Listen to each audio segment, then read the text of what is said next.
Hey everybody and welcome back to the channel. In the previous video we looked at this compact computer, its Soundblaster 16 sound card, and we also looked at some games that we played on this system. And the goal was to go through the entire alphabet of MS-DOS gaming for 1993. We only reached the letter K, so it's time for part 2 in this series. But first, a word from our sponsor, and that's PCBWay, a full-feature custom PCB prototyping service. If you need PCB assembly, SMD stencils, or flexible PCB manufacturing, PCBWay has got you covered. Shipping to more than 170 countries worldwide, processing thousands of PCB orders a day, PCBWay combines excellent pricing with customer service. Check out their website to get a quote or get in touch with their support staff if you have any more detailed questions. And now back to the video. So if you haven't watched part 1, I'll put a link up below, but for this we'll start with the letter L. And this game is called Litil Divl, and notice the spelling here because this was spelled in Irish. In fact, Steve McKevitt from Gremlin, Ireland named this game, and thus due to the Ireland accent, this is how it got spelled. So what we're following here is a delightful little creature called Mutt, which is a canine from the underworld, and the goal is to obtain the mythical Pizza of Plenty from the Labyrinth of Chaos. But before we're able to enter the Labyrinth of Chaos, we first need to deal with this guy here.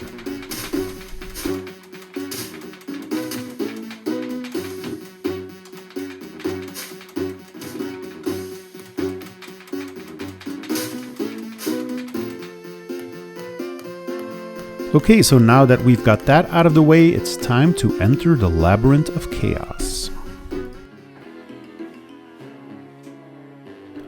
And as you are wandering around in the Labyrinth of Chaos, which is kind of a maze-like structure, you enter all kinds of corridors where there are secret doors here that you can enter, and then various assignments await for you.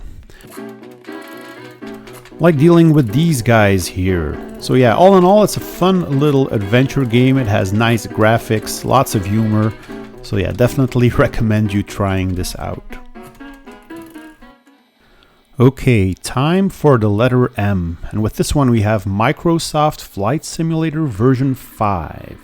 A flight simulator video game which was developed by the Bruce Artwick organization before Microsoft purchased them. This version is the last version that ran on MS-DOS, and it's also the first version to use textures. Other than that, it has digital audio, custom cockpits, lots of aircraft models, better graphics, and it was a huge commercial and critical success. Now, if you're into these kind of flight simulation games, this is definitely top-notch. It's very detailed and definitely sets the benchmark for all other flight simulators out there, still today. This is definitely not your typical arcade-style flying games. I mean, the controls are pretty sensitive and realistic, so you really need to know what you are doing. But if you have the time and patience, this can be hours of fun, obviously. This was quite a high demanding game on the hardware, so the 50 MHz 486 here definitely struggles a bit in certain areas, but yeah, still a pretty nice game. Next up we get to the letter N, and this is a game called Nomad, developed by Intense Interactive and Papyrus Design Group and published by GameTech. Now this is a game that falls in the space trading and combat category. You're basically an agent of OESI, a global intelligence organization. So let's hear what your assignment is. We've recovered some data from the alien ship at the crash site. The coding shows the ship's been repaired by someone. It's operational, though the navigation coordinates have been erased. Okay, so short version, OESI was able to repair the craft and you are launched into space as the sole member of this vehicle. Now this game features various elements like space combat, trading, exploration, diplomacy. You also get introduced to another pilot called Bryn O'Keefe, Llama-in-Chief, with the most annoying voice, as does every other character in the game.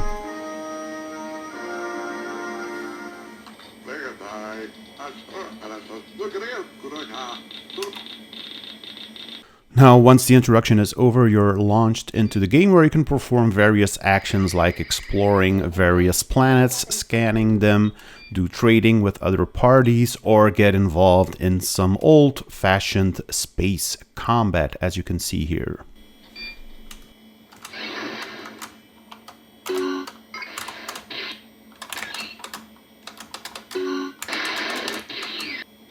Yeah, so that didn't turn out so well.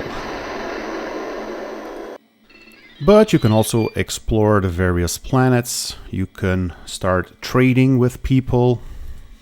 So yeah, overall a nice little game once you get the hang of the mechanics a little bit.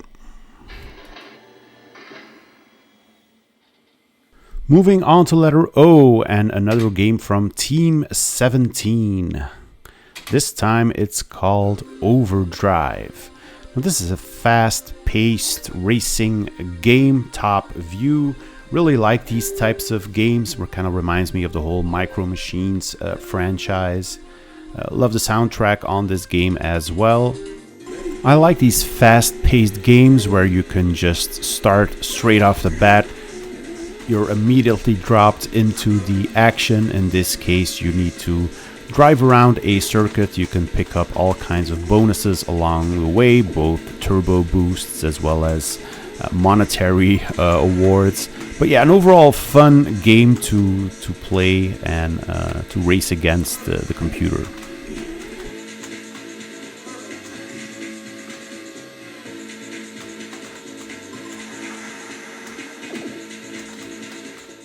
Okay, on to the letter P with Prehistorik 2, the sequel to the platform game Prehistorik. This one is developed and published by Titus, and it's a fun little platform game where you're like this caveman that walks around whacking enemies in the head with his club. Thought it was pretty funny. It had pretty nice graphics also, but I wasn't able to get it up and running on this computer here as it was hanging all of the time. And if it wasn't hanging, it would just exit the game with this not enough memory error message. Something that is well documented in the manual of the game, and it has various switches to overcome this by not using EMS drivers or XMS drivers or disabling music. But unfortunately, none of those things worked, and I couldn't get them up and running on this machine. Now, fortunately, the game does run fine in DOSBox, so I just wanted to show you this footage here of the game. I think it's a pretty nice platform game, lots of fun.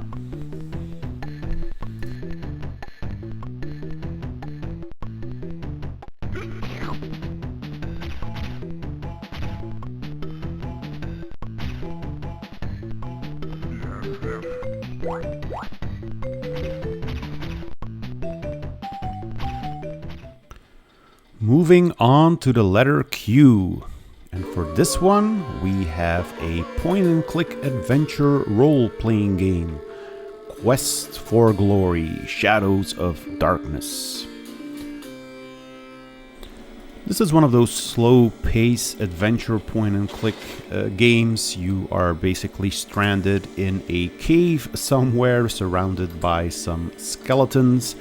And your goal is to get out of this cave and then prevent a dark power from taking over the world and summoning eternal darkness into the world.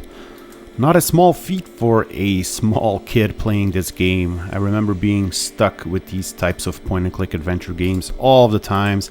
I really didn't like them. I only came to appreciate them more as I got older and perhaps got a little bit more patient with them. But yeah, overall, a nice little game if you like these kind of point-and-click adventure games.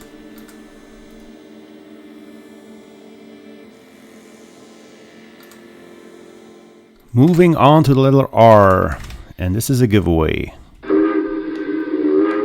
Developed by MPS Labs. Published by Microprose. And we have the lovely intro music and intro animation here. If that doesn't put you in the mood from some quality railroad simulation, I don't know what will. I'm obviously talking about Sid Meier's Railroad Tycoon Deluxe Edition.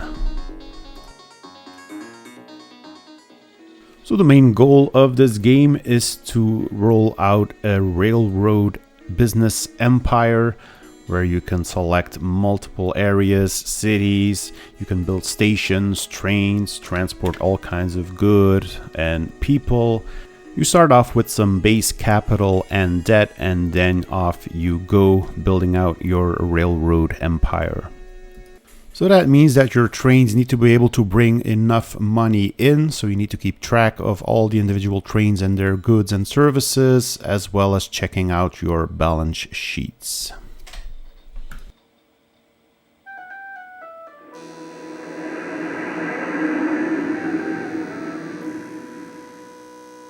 Moving to the letter S, and we have SkyRoads, developed by Blue Moon Software and published by Creative Dimensions.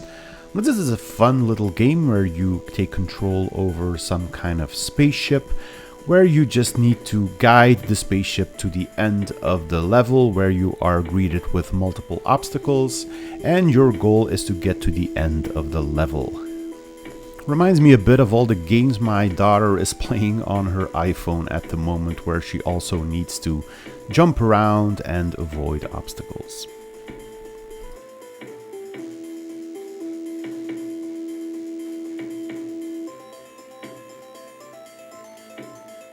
Okay, time for the letter T, and I freaking love this game from Spectrum Holobyte. Now this is a true classic, and I played this tons of times when I was a kid. I think I'm pretty good at it. This obviously is Tetris Classic. And the soundtrack that you're hearing here is the overture of Ruslan and Ludmilla. I highly recommend you checking this out on YouTube. There are lots of concert videos out there. The game also displays some imagery which was coming from the Russian and Ludmilla play.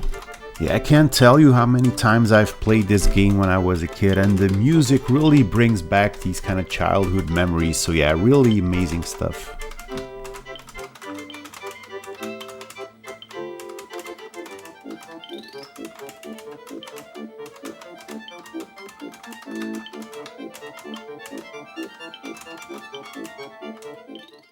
And I've added another game here with the letter T. TFX, or Tactical Fighter Experiment, a flight simulation game where the player flies an F-117A, a Eurofighter 2000, or an F-22 as a UN fighter pilot. Now the reason that I've added this game is that this is the only game that supports the advanced signal processing chip included on this Soundblaster 16. So I'm going to leave it up to you to decide whether it's worth it or not, or if you can hear the fact that this is some kind of special sound here.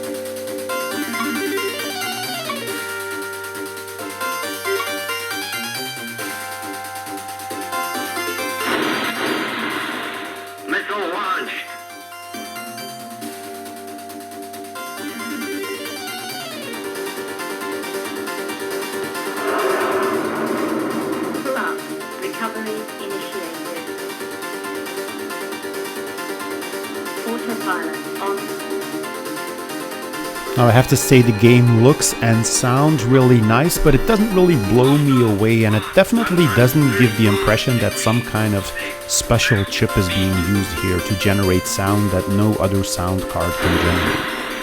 Missile launched. Another great Amiga port video game, and this is Vroom. Played this a lot during the Amiga days, but a welcome addition to the MS-DOS gaming catalog, released in 1993, developed by Lancor and also published by Lancor and Ubisoft. A nice little Formula 1 game with a nice soundtrack. This is more of an arcade game. You've got limited options, but yeah, still pretty fun to play. The gameplay is relatively simple yet addictive. And yeah, definitely have fond memories of this game as well, despite the fact I'm really not good at it anymore.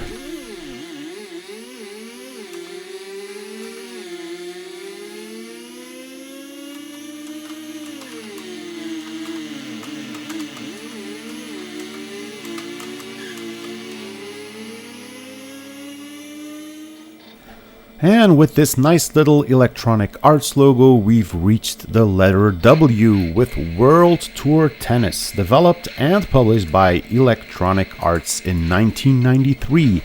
A tennis sports game that for some reason always launches into this PC speaker version. So I have to manually set this into Soundblaster mode. And the game is kind of a combination of both tennis management as well as tennis playing, where you take control over your player here and play a couple of rounds of tennis. Now, I pretty much suck at tennis both on the actual court as well as behind the keyboard, as you can see here. So I'm not going to torment you with any of my crappy tennis gameplay. But if you're into sports and tennis in particular, this game might be fun for you to try out.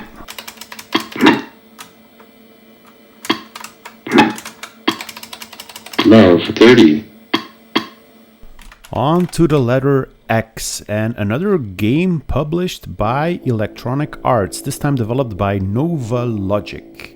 And this game is called XenoBots. In the US, I think it was called Ultrabots. It's kind of a Mech Warriors style game, where in this case you are an operator of a giant robot where you are deployed all over the world to combat other giant robots. So you're sitting in a cockpit, and from there you can navigate the terrain, look for enemies, and try to slay them.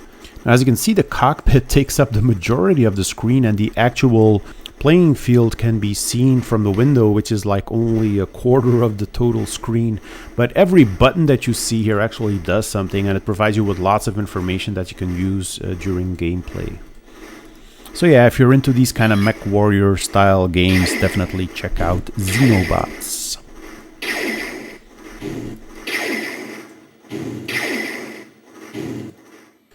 And so with letter Z, we've reached the end of our alphabet. And with this video game, we are seeing Zool from Gremlin Software. Again, an Amiga port that went onto the PC in 1993.